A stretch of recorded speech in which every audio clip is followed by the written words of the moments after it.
Hello everyone, welcome to the channel. My name is Xpree. We are going through the Spirit storyline right now, and if you've noticed already, I have a save file.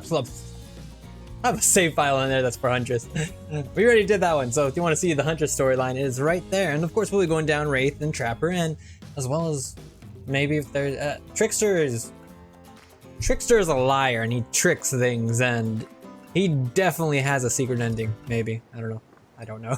But anyways, I'm gonna go ahead and try and kick in these lovely voices that I totally remember how to do because I am a voice actor. I am not. Oh, not whatsoever. I hate to break it with such a passionate moment that we only assume was passionate because we never spy on you constantly while you stay on the assignment. But dinner is being served right away, and we must insist that you join us. We wouldn't want anyone dying of starvation when there are so many more interesting things to die from. Why would you want to die from anything, first of all? No. Seems like the next activity is mealtime? Oh, quaint. That's not even in my vocabulary, quaint. You were expecting what? Capture the flag? Hold on. I think I gave him more like, I think I gave the narrator a more like, I don't want to. I think it was more Australian. I don't know why I gave it partially Australian. I don't know. Hold on, let me see if I can. Do you know how complicated it is to run a game like that? Much more so than sitting and talking. You arrive at the cookout area to find an astonishment of picnic tables and scattered around. What were you expecting? Some kind of grand hall with huge banquet tables? This isn't some prestigious, fancy epic like you'd find on cable. Dwight and Claudette usher you to your seat, but there is very limited seating directly around you. And oh great, terrific, it seems that everyone wants to sit next to you. Even better, they don't want to sit next to certain other people. To start, no one wants to sit next to Trap. Meanwhile, he refuses to sit next to Wraith or Trickster. I know why is Trickster back in here? Like, this dude just popped up. Like, what? Oh yeah, Trickster is here. Surprise? Yeah, well, they don't call him Expectedster. I'm gonna stop. I'm sorry. Even I get nervous around crowds of killers, and my whole shtick gets flustered. Hey there, you're good. You're looking good, Xpree, real good. And we literally can't let Huntress and Trapper sit next together. I am just scrumbling, tumbling, and screwing up every word known to man. We're gonna cover Trapper's face. No, seriously, their arms are too big and they can't fit at the table if they sit side by side. Look at this. We can't even fit everyone on the screen at the same time. You probably think this was an error, but it's not. It was completely intentional. Let that be a lesson to you. Every error you think you see is a choice. Got that? Okay, Dwight and Claudette are directing traffic. You sit on one side, the rest of them will sit opposite of you. I'm pretty sure a skinny dude with 4 or 5 other killers all on one side is not how you correctly do that. I don't think so. Huntress and Trapper can sit at the ends with their enormous sexy arms. Oh, maybe it's more like this and then this, maybe. Now that everyone is seated, we can begin dinner. Tonight's meal will prepare slowly and carefully. We both love and hate for 12 hours over a spit fight. I don't remember. I remember reading this part and messed up. We hope you all enjoy. We really hope you do. Hey, you didn't actually tell us what you're serving. What are we eating? It's meat. Seasoned with a specific number of special herbs and spices that we simply can't divulge. My favorite. Meat is good. Meat is murder. Would you know, considering that what you've been up to? Who are you to get judgy now? I'm just sharing facts. And you need to murder something to eat its meat, so, like, technically it's true. Technically true is the best kind of true. Okay, enough yapping, let's eat! Hey, Xpree, you thinking what I'm thinking? No, I'm not, and I think I messed up your voice again. It's gonna be a person on that spite, right? Or several parts of overlapping people, perhaps. I haven't seen many pigs wearing palm tree button-down prints, you know. When you look closely at the spit, you spot what definitely appears to be scraps of fabric sandwiched between some layers of meat. I think I might be sick. Is there anything else to eat? This took 12 hours, and we do literally everything on this island. Actually, there's one thing you're not doing today. You're not carving up this delectable meat. Wow, he's right for a change, because I am with the broad axe. It's the perfect tool for easily chopping anything in twine. First, who says twine? Sometimes I swear it's like we're all from completely different historical eras. Second, I'll handle this with my cleaver. Fast, powerful, and clean. At least it's clean when the meat is cooked. No blood. I like how he's the only one to probably point that out other than the narrator, that they're all from different historical times. No one else will mention it. You two and your ridiculous bicep swinging contest. Enough, grow up. Obviously, my gorgeous katana is the only option. The hell it is. Oh, I'll show you both my katana and send you to actual hell if you like. Please stop, please. I hate when we fight or talk, or even when we look at each other in the eye. I can do it. I have the skull of Azavar words. Great, instead of slicing it, you can clap it to a second death. Hey Expree, I know this isn't what you want to eat, but hurry up and volunteer to carve up Felix. I mean dinner. Otherwise, this will go on for hours. No hyperbole. They once argued over who had the most effective weapons for 72 straight hours. And it doesn't matter which one does it, when they're done, they'll take even longer cleaning their weapon, all while explaining the value in maintaining your tools. Despite being a bunch of cold-blooded killers, for some reason, they're always terrified of Titanitis. Hey, why don't you guys just let me carve up dinner? Maybe? Splendid idea. We'd hate for it to get cold. He hated when it got cold. He's a machete, freshly sharpened. Minigame! Let's go! Minigames! I don't know if there's anything wrong with missing in minigames. I have no idea. Let's find out. Let's see what happens if you just miss completely. You miss completely. You miss completely. You miss completely. You miss completely. You miss completely. Perfect. You know what? Just when to play the part of harmless. They'll never see you coming. Dinner is finally served. For real. I missed every single thing and they're like, yep, it's ready. God. Spirit, meanwhile, doesn't... I think I totally missed that last sentence because I was just laughing. Sorry. Spirit, meanwhile, doesn't even eat. She's the only one who seems to be really embracing being dead. They're all dead, right? This is obviously hell. I mean, come on. We're still trying to be mysterious here. You think mystery comes easy? Claudia and Dwight aren't the only ones who've been working their asses off to make this night perfect. Well, at least they're lifting their mask. This is only 99% as disgusting as it could be if they just tried to mash stuff together. Spirit, why aren't you hungry? The two best things about being dead is not having to eat. That's only one thing. Think about it. Number two is no number two. One less thing to think about in the afterlife.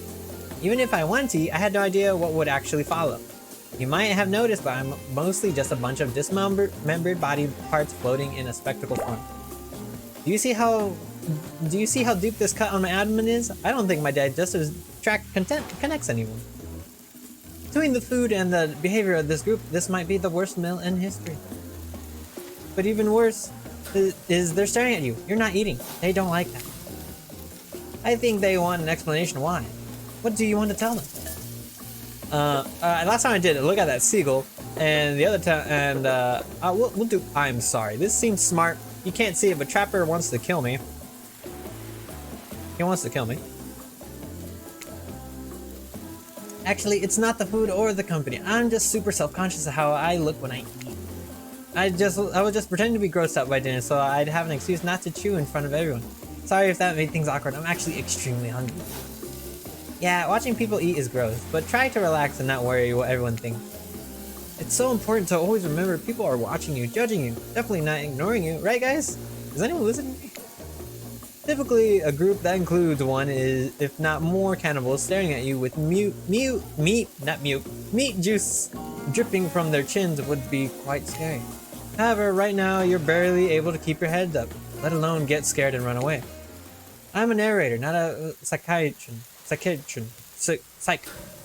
Yeah, I'm saying that right. Psychiatry. So please don't take this as a medical advice, but I'm pretty sure you need to eat to stay alive.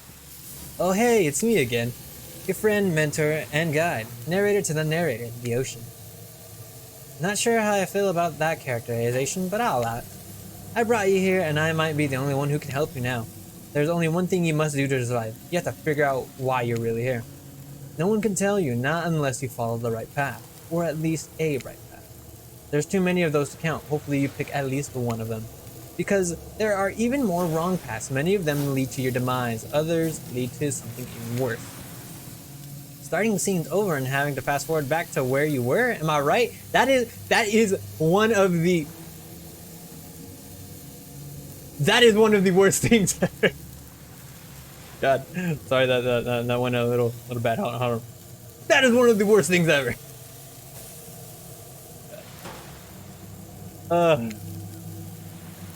For this place holds many secrets, even from itself, but the one that truly matters can only be learned if you answer the most important question. Why are you here? Why are you here? Answer that and you'll learn the truth, the ultimate truth. Vague, mysterious, I gotta give it up to this ocean character. There's some quality early game storytelling. Hold on, I'm back.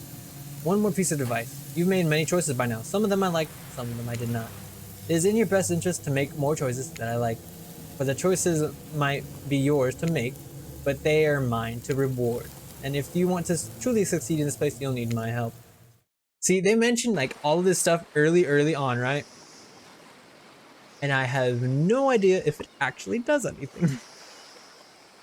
We got the first ending. Time to see the second, third, fourth, maybe fifth. Maybe there's an even more secret ending. I had no idea. Of course, in those runs, I probably won't do the whole things over again. But definitely, I would just like to see what happens. You wake up to find Spirit holding your limp body, gingerly pouring cool water into your mouth. Don't you just love the ocean at night? I do. Staring out over the vast darkness of the ocean really validates the feelings inside me that we're all truly insignificant and the only thing worth pursuing is revenge. I love how it's playing like heartwarming music and she's just killer mode.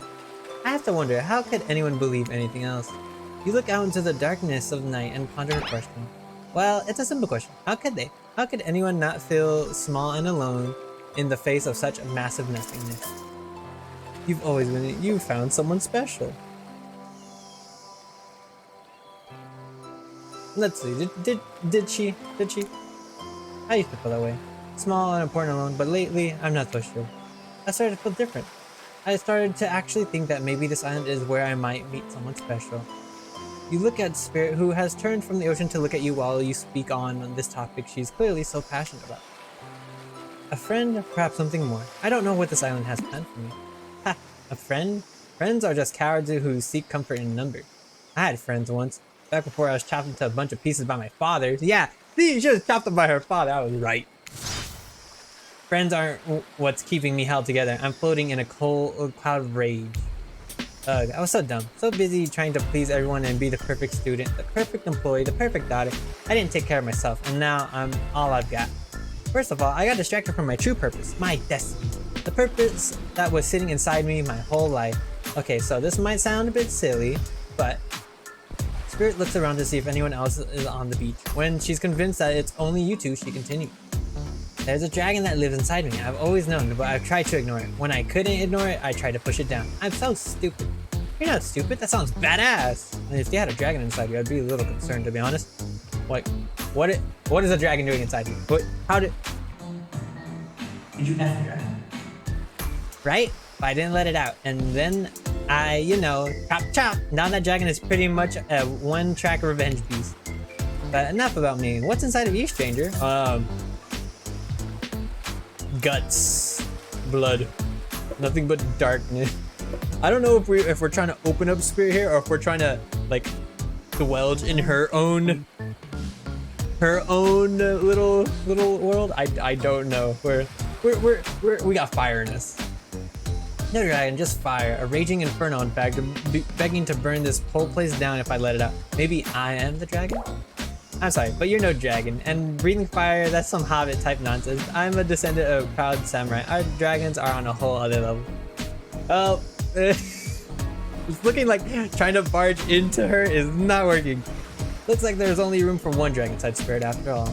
Just as things were really heating up, you hear a flurry of footsteps behind you and you quickly spin around, ready to fend off whatever new danger has popped up on this strange island. Only to find that it's Dwight and Claudette sprinting across the beach, clipboards in hand, which they're waving in the air above their heads. It's very important that we stick to the itinerary and attend each event as scheduled. Playing sick for cute flirt points was not part of this evening's activity. That's strictly slotted in after campfire story time, and at this rate we'll be late. Playing sick? No, I was no time for excuses. Well, there is, but that's scheduled for after what comes after the flirt. Go, go, go! Go, go, go, don't be late. I'm very hot for some water. That made sense, right? That made sense. Once everyone has gathered at the fire pit, Dwight and Claudette quickly make an announcement. We're not gonna blame anyone in particular, but someone, and we're not gonna say who, so don't worry, you hasn't been sticking to schedule. That means we're behind on time for evening events, and we'll only have time for one person to share their special spooky nighttime story. Just one story? But story time is my favorite. This is a narrative-heavy experience. You're telling us that only one person gets to share? How will we decide? Oh great, we have to decide as a group? That never goes well. Whoever did this, step up now. I swear I won't be angry, I'll merely chop your head clean off. No fuss, no muss. Voice trembling, you realize this is probably it for you. But you embrace your fate. Sorry everyone, I think they're talking about me. To be honest, I still don't understand how this whole schedule thing works. I guess I lost track of time. I pass out. Been there before. Even though it's taking some pressure off of me, which is absolute dream come true, is it really fair to pick on the newbie? Seriously, has anything here ever happened on schedule even once? Damn it, Donald, if you try to flex that authority gimmick on one more time, so help me, I'll snap your head off so quick, and then I'll drown you in his blood, Cynthia. Fuss and Muss are back on. You two know I love to hack, slash, and slice. And I love how he calls Dwight and Claudette Donald and Cynthia. We all know you love to kill. It's almost all you talk about. Nobody named any names. Who even knows any names? Not us. I renounced my name. Who's Donald? Who's Dwight? Who even knows anymore? Call me nobody. And it is indeed nobody. But we still gotta get started on story time, so XP, who do you think should go? Ah, damn it, that's a name. It is a name. It is my name. Please, pick somebody quickly so that this tropical vacation doesn't turn into a bloodbath. We're gonna go with Spirit, because I would like to hear her story. I choose you, Spirit. Whoa, this entire experience is being carefully crafted to avoid an IP infringement lawsuit. Let's be careful with the catchphrases, will ya? I choose you, Pokemon. Gotta catch 'em all. Really? You want to hear from me? Spirit huffs and dramatically rolls her eyes as she gets to her feet in front of the campfire. Don't let her talk you out of it. She's great with ghost stories. I don't know where she gets it, but she comes up with the scariest stuff. Seriously disturbing, even to me. I literally pulled a guy's skull and spine out once with my bare hands. Talk about bullshit stories. Yeah. Trapper is not family friendly, I'm very sorry. If everyone else is gonna chit chat, I guess I can just sit down and... Hutch's eyes go red behind her mask and both Trapper and Wraith take their seat. They know when it's worth fighting and when it's not. Well, I hate to break it to you, but tonight's story isn't scary. It's a romance. Too late now though, I was selected and so I'm gonna tell my story. I call it The Prisoner's Kiss. Kiss? You notice that Huntress and Wraith are both sharing a giant tub of popcorn. Nobody offered you popcorn. Where's my popcorn? The heck? It was a dark summer night. Warm rains seeped from sky like blood from an old wound. Detective Hayata, a celebrated investigator and renowned hostage negotiator, was called to the scene of a strange occurrence unlike anything she had ever seen before. When she arrived, the scene was chaotic. Crowds had begun to gather. A dozen other officers were doing everything they could to keep curious onlookers away. But how could anyone resist wanting to know more? For there, in the middle of a busy market, had appeared a giant box. Strange, alien in its appearance and massive in size.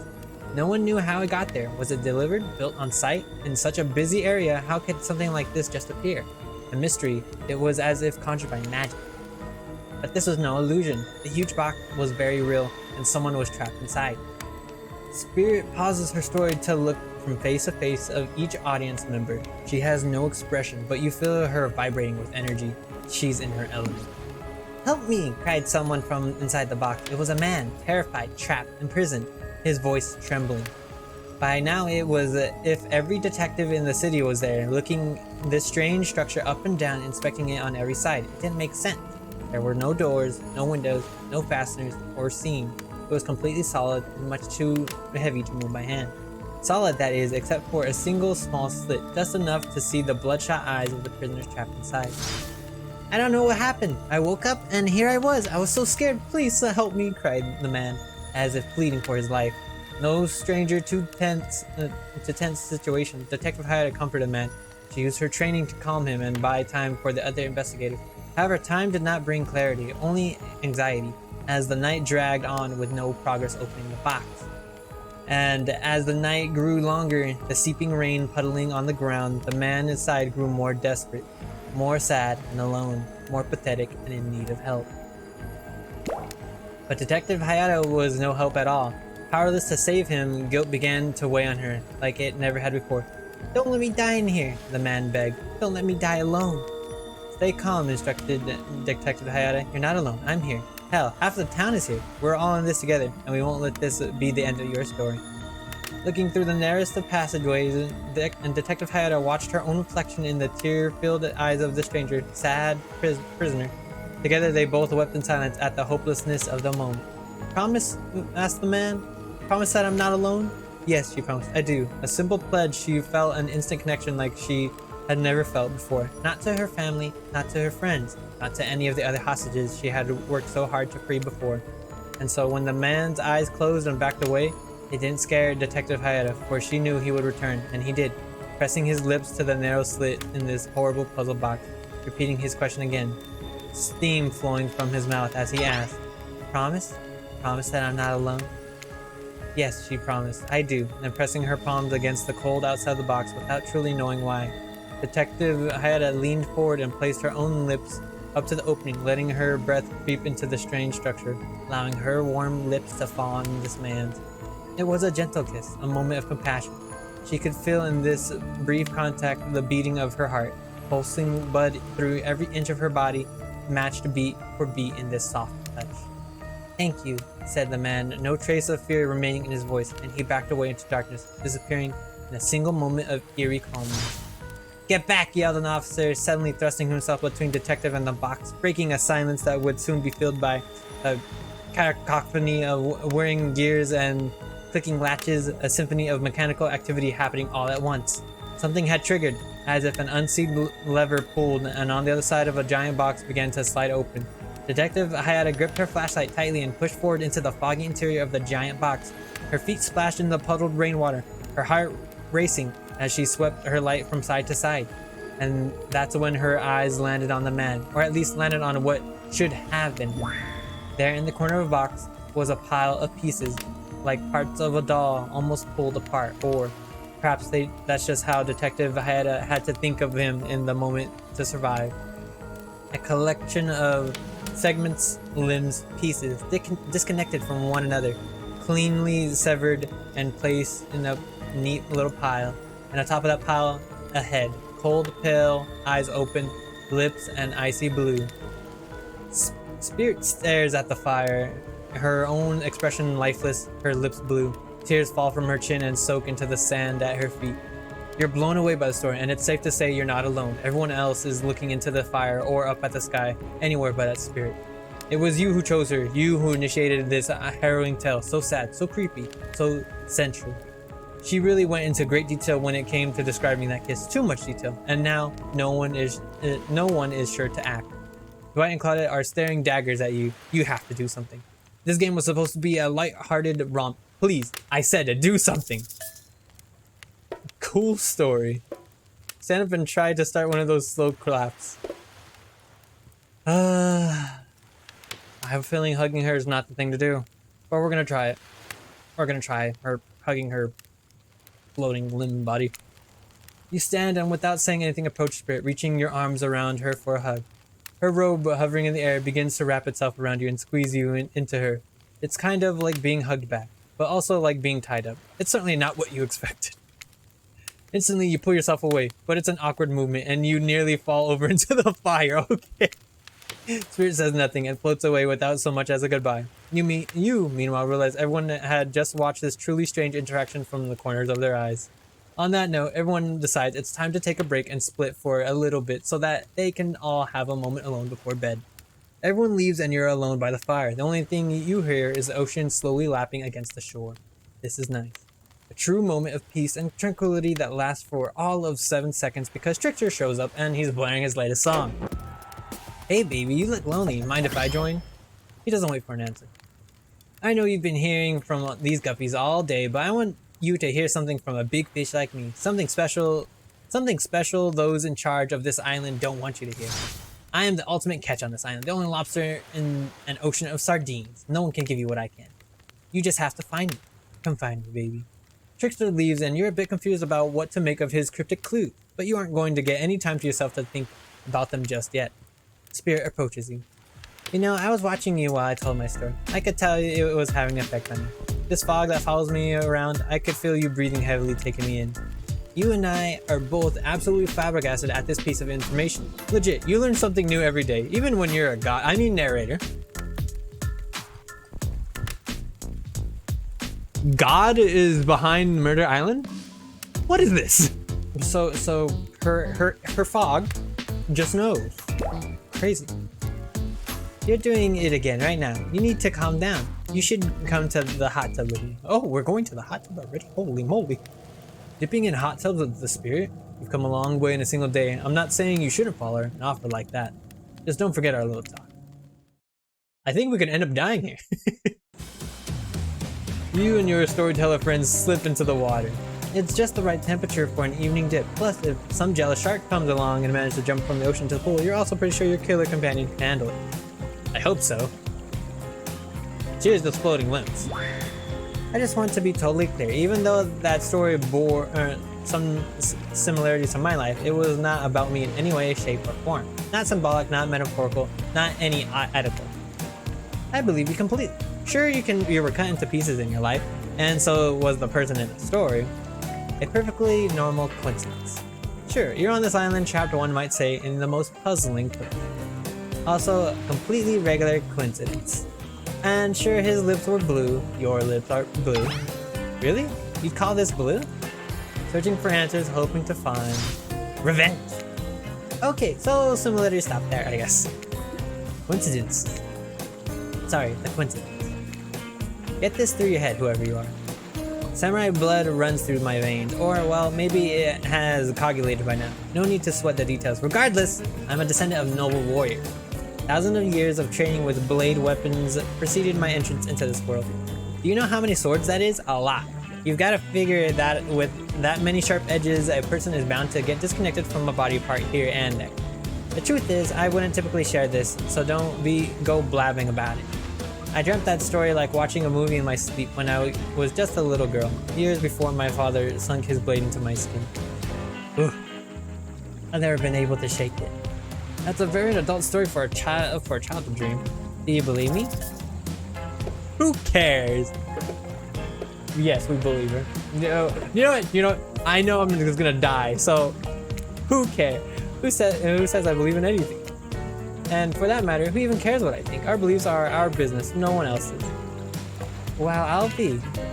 That's a strong take. You got to cultivate your own garden. I just admire you. I was supposed to die, not be congratulated for... What the hell? You're not offering up your thoughts or opinions simply to feed the curiosity of others, like some of the more desperate residents of our little paradise. Good for you, I say. Now you got me wondering, do I believe you if you believe her or not?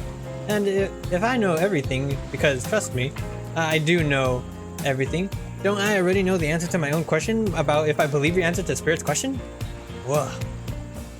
Ocean air got me tripping. Sorry, I didn't mean to distract us both. What's important is that a certain corpsey cutie flying in the cloud of magical mist might still be waiting for you to say the right thing and free her from her puzzle box. If you believe that she is, damn it, got me going again. Unfortunately, before you can follow this conundrum to what is sure to be a mind-numbing cycle of new questions, You find a certain someone standing before you with a fresh towel, ready to dry you off. Sorry, kids, but it's time for bed. I might be the youngest one here, but I'm no kid. I do, however, love being wrapped in a fresh, clean towel. My mother used to help me wash my hair when I was young. She'd comb out all the tangles and tie a ribbon around it before sending me on my way. I miss her. You watch as Spirit stares off into the distance, her hand gripping into a tight fist. She doesn't notice you're watching her at first. When she notices you looking, she turns away, roughly grabs the towel from Dwight, and then pushes him and Claudette aside as she floats off. I think she's probably going to be the hardest one to crack, because I have a feeling Trapper is just like getting in my pants, and I don't think you can get into Wraith's pants, to be honest. I think he's just too Jesus to do that. You head over to the campfire. The heat is comforting on this chilly night. Looking into the crackling embers, you think about Spirit's story about the prisoner in the puzzle box. If you manage to escape this place, will you leave with your life, or has it already been taken from you and it's just a matter of time until you make a gruesome discovery? Before you can dwell too much on your fate, Claudette and Dwight arrive. Their now familiar creepy smile stretching from ear to ear. It's a bit menacing to see a smile like that lit by the firelight. We must apologize for the accommodations. We weren't prepared for another guest, but we're going to make you comfortable or die trying. They hand over a pillow and blanket and welcome you to snuggle by the fire. Perhaps some music will put you at ease? Just try to keep the volume to a minimum. Our other guests aren't the types you will want to rob of their beauty sleep. Okay, so last time I tried to get 102 and I definitely did not get one. So I got like a 100, which is this station. Okay. Okay. Can I get something that's not that?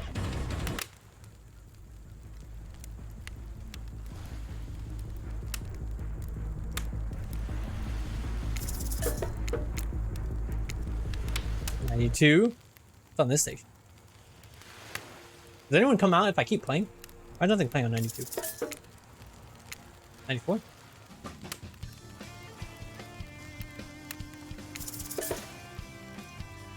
Okay. What about 96? All right, let's talk about our community. For us, it means two major things. First of all, the community is you out there. It's you and everybody else either playing the game or talking about the game or creating content relating to the game or being inspired by the game to write music or to make outfits. It's everybody that's part of what makes Dead by Daylight this amazingly rich and passionate environment. It means groups of people who interact on every That's so single nice to have that in here. social platform. In person, it means people who play together. It's even the people who play. Let's talk about. Oh, it's the same one. My bad. For us, it means two major. Oh God. Okay. I don't know if that was on 88. Hold on. It was. Okay. And I have now landed on all of them. However, that does not seem to have done anything. So, I guess we're just gonna turn it off. No matter how many things you listen to, you still can't sleep. You decide to ask one of the killers to spend a little more time with you until you're sleepier. Who would you like to summon to your side as you lay by the fire? Spirit! Spirit, are you around? I was wondering if I could get a little more company. Spirit tells you her secret for falling asleep when she's feeling restless. I like to listen to flute music, dab on some essential oils, and steam my pores. Really? What? Even the dead like to relax. I don't really have any of those things around. We got a comb! Spirit reaches out and presents you with a unique item. It's a small comb carved from bamboo. Oh, I guess you could hold on to this. It was a gift from my mother. I will want it back though, and if you lose it, well, you'll get revenge on me? If it's the last thing I do. Finally start to feel sleepy, except for maybe this isn't really a sleepy feeling. Maybe you're paralyzed. You try to keep your eyes open, but you can't.